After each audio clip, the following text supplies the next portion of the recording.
So the question I have for you is, the big question I have for you is, what is the one thing you will do to change the world? So when I ask you that question, it gives two presuppositions. The first is that you think the world needs to be changed. And secondly, that there's something you can do to actually change the world. So I'll ask you the question again. What will you do? What's the one thing you will do to change the world? No doubt, you think about the skills that you have, the talents and abilities. You think about the education you received so far and the education that you will need in the future. But as you think about all those things, you will think about the very fact that there's also something you're very passionate about, something that drives you. So as you think about how you will change the world, you probably think of others who are changing the world. And no doubt, scientists and doctors and nurses will change the world. Engineers, architects, builders change the world. Artists, entertainers, athletes, in some ways they change the world. Military leaders, politicians, government leaders, all these guys and ladies, they change the world. But I want to suggest to you that there may be a different way. What if there was a different way for you to change the world? It's not saying those other ways don't change the world, because they do.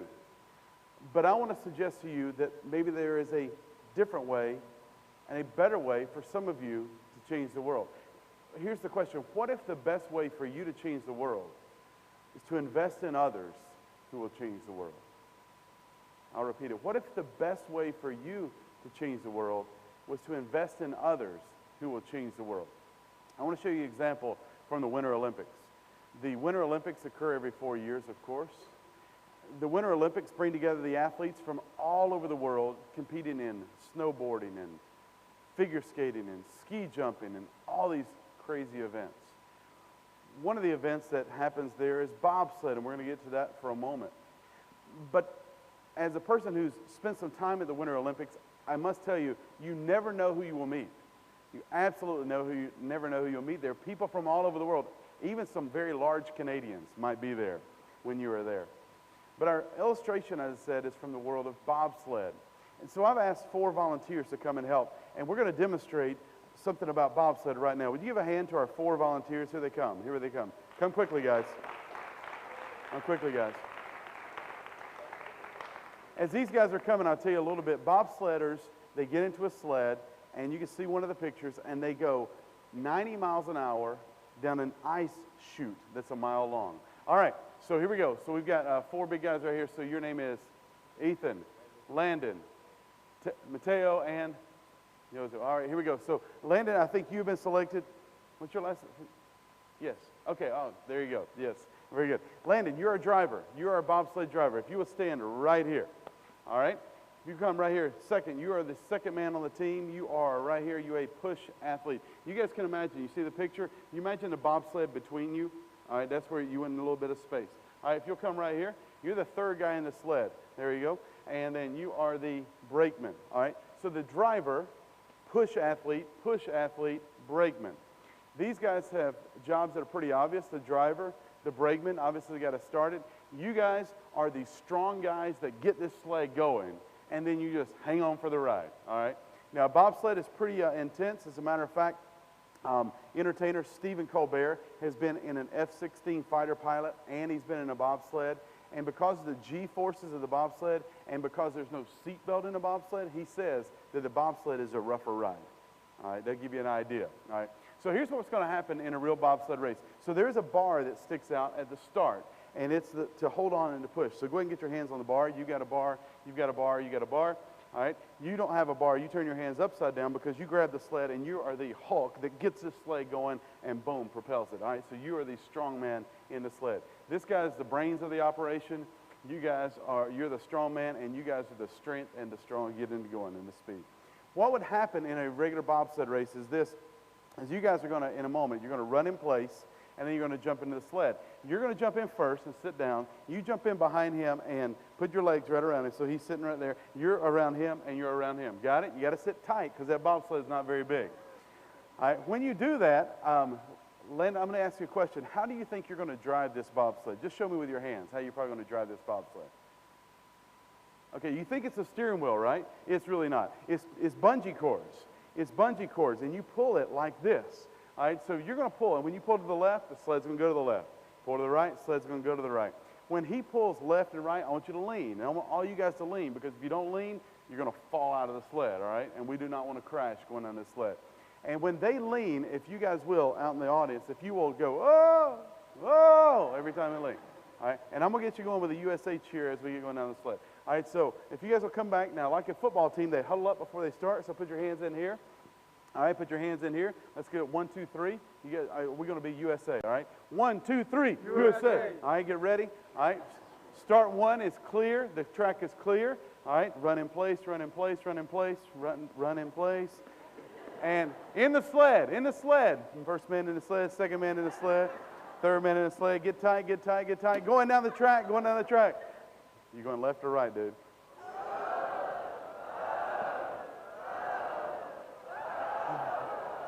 Everybody with a chant, if you will. USA, USA. And they're coming up on the last curve, and they're at the finish line. First place, gold medal to the USA! Good job. All right. Hey, guys, give me some right here. Here we go. Good job, nice job, nice job, nice job. A big hand for our bobsled team, USA bobsled team.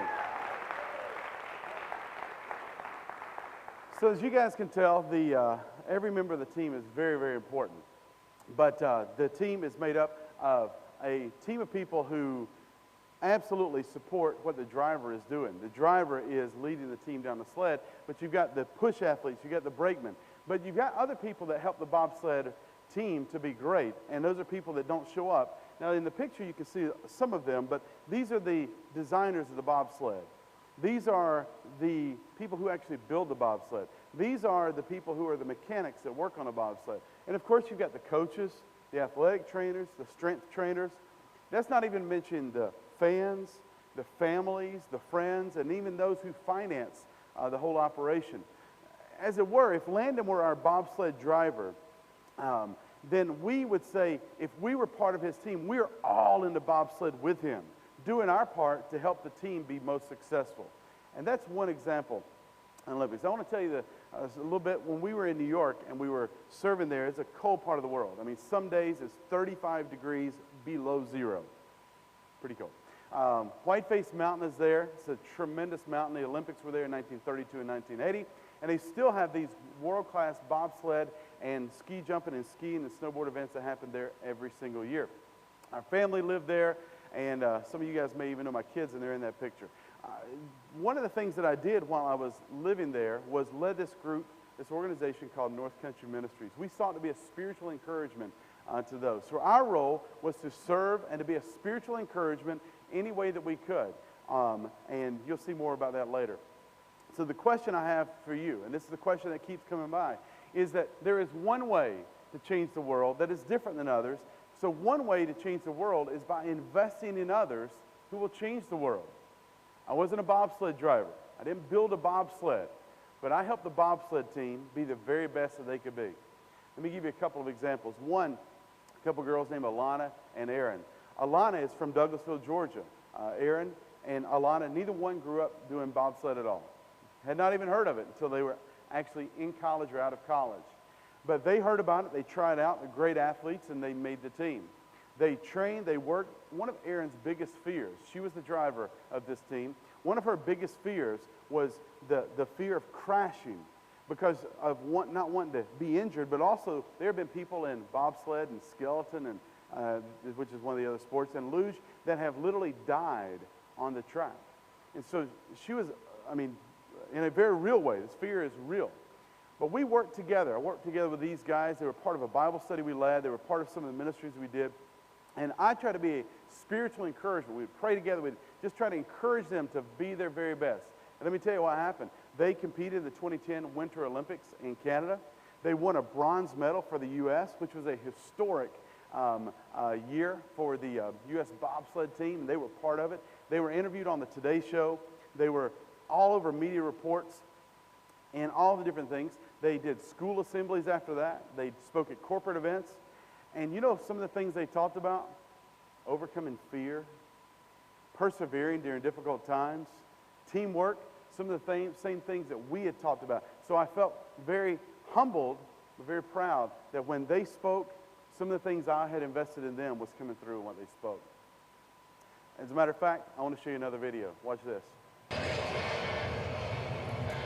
was 8 years old, I started bobsledding. Both mother and father were bobsledders. I looked up to them and really wanted to be what they were. So it was kind of my destined path in life. I didn't really remember having a choice. This was always it. John Napier is going to work.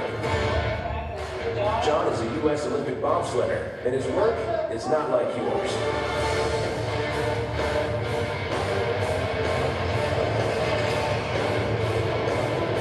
Going 90 miles an hour down an ice sheet with only an inch of air on each side, that's what's hard about it.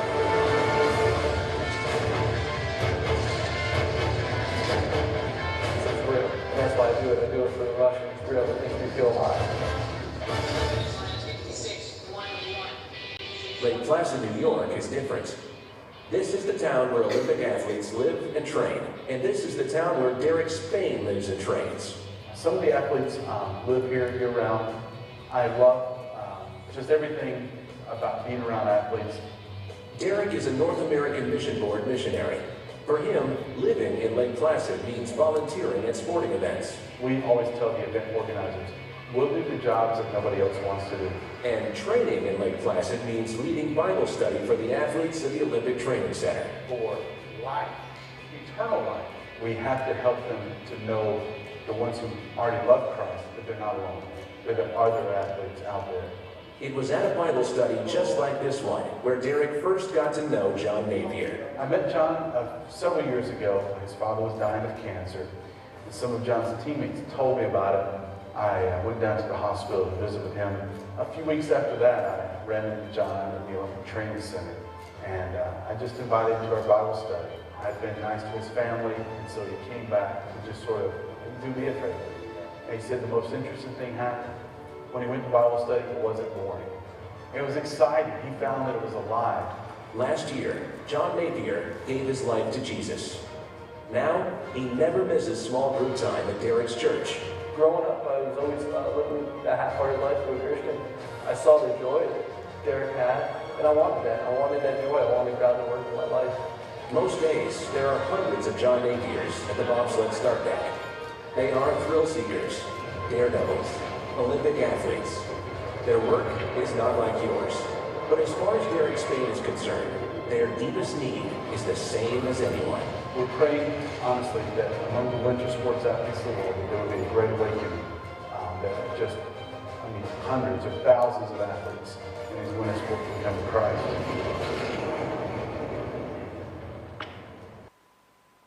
So the other athlete I'm telling you about is John Napier. So Alana and Erin were two of the girls, and John competed in those same Olympics. John was part of our ministries in Lake Placid, and then I had the opportunity along with him to be at the Olympics. I was a chaplain. So I didn't get to go to the Olympics as an athlete, but I was there in a spiritual role. And one thing that's really cool about the International Olympic Committee in their charter for the Olympic Games is that at every Olympics, they provide chaplaincy services for folks to practice Judaism, Hinduism, Buddhism, Islam, and Christianity. And they provide space for people to pray and to practice other religions as well. So I was there as a Christian pastor, as a Christian chaplain. John was there as a bobsled driver. Alana and Erin were there as bobsled athletes as well. And so we'd spend time together. You may can imagine some of the things we just sit around. We would watch the other events. We would play pool. I regularly would get beat by pool by a bobsled driver. But we would spend time together, and we would, in that relaxed environment, just talk about the things, again, that were very important. Because John had come through a lot to get to the Olympics. He had overcome a lot of adversity, and we had talked about that in our times together before the Olympics and even during the Olympics on the days leading to his race. One of the things that we talked about was on the very fact that on the day of the opening ceremonies of the 2010 Winter Olympics, a luge athlete had literally died on the track in the training run. There had been a crash, there had been an accident, and he had gotten thrown out of his sled, literally out of the track, and had died because this track was very dangerous and very steep and very fast. And so John and the other athletes, no doubt, we're dealing with that very real fear. And so how is he going to overcome it? And so we taught about those things. Again, not only did we spend one-on-one time together, but there would be groups of us that spend time together in small groups. We would pray. We would encourage one another. We would help. And then when the events would happen, I had the opportunity to be there as a support to the athletes at their event with their families. And so here's a picture of me with John and his mom, with John's mom and his sister. And we were at the event, and we were there cheering him and his team on. So it's time now, and I'll tell you about the 4-man bobsled finals. John had come into the Olympics ranked number 4 in the world. And if you know anything about the Olympics, they give medals for gold, silver, and bronze, top 3. John was number 4 in the world. He had a very good shot at winning a medal. So we're all encouraging, helping, praying that he will do his very best. In the Olympics, you have 4 runs down the track. On his first run, he was great, and he was in a good position for a medal. His second run started. His team jumped into the sled. They went halfway down the track, and they crashed. On the video monitors, we could see the sled on its side, sliding, screeching down the sled. We didn't know if they were okay or not. We had seen other people get very hurt. We had seen other people, when they get out of their sleds, and the behavior they had. John's sled finally came to a stop, and all the EMTs and all the track personnel came over there to help, all the coaches. I had seen other people when their sleds had crashed. I mean, the whole team got out of the sled mad. I mean, they had let down their country. They had let down themselves. They had let down their team. And they were, I mean, crying and yelling and screaming and throwing stuff. John and his team got out of the sled. And I noticed what John did. I saw it on the big screen. John, first of all, made sure all of his teammates were okay. And then secondly, he looked straight at the camera, and he sort of shrugged his shoulders and said, "What are you going to do?" The poise that he showed, even in adversity, spoke volumes. See, when Alana and Aaron won their bronze medal, it, raised the spirits of a nation because of their victory. But when John, even in his defeat, when he did that, it spoke volumes. He represented himself well, his country well, and I was very proud to have been behind the scenes helping him to be ready, whether he succeeded with a medal or whether he was defeated with a crash. John went on, and the next day they cheered on their teammates, and some of their teammates won a gold medal. John didn't win. When he was interviewed, he was talking about just the things of being glad to be safe and all of these things. And again, I invested in John, and he was able to be in the limelight sharing with others. John went on after the Olympics, and he served in the U.S. military, served in Afghanistan, and he defended our nation, and now he is working on a doctorate of chiropractic care. You see him there with our buddy Jesse Beckham, who's doing some other things as well. And so my question to you is this: what if the best way for you to change the world is to invest in others who will change the world? If so, will you? Thank you.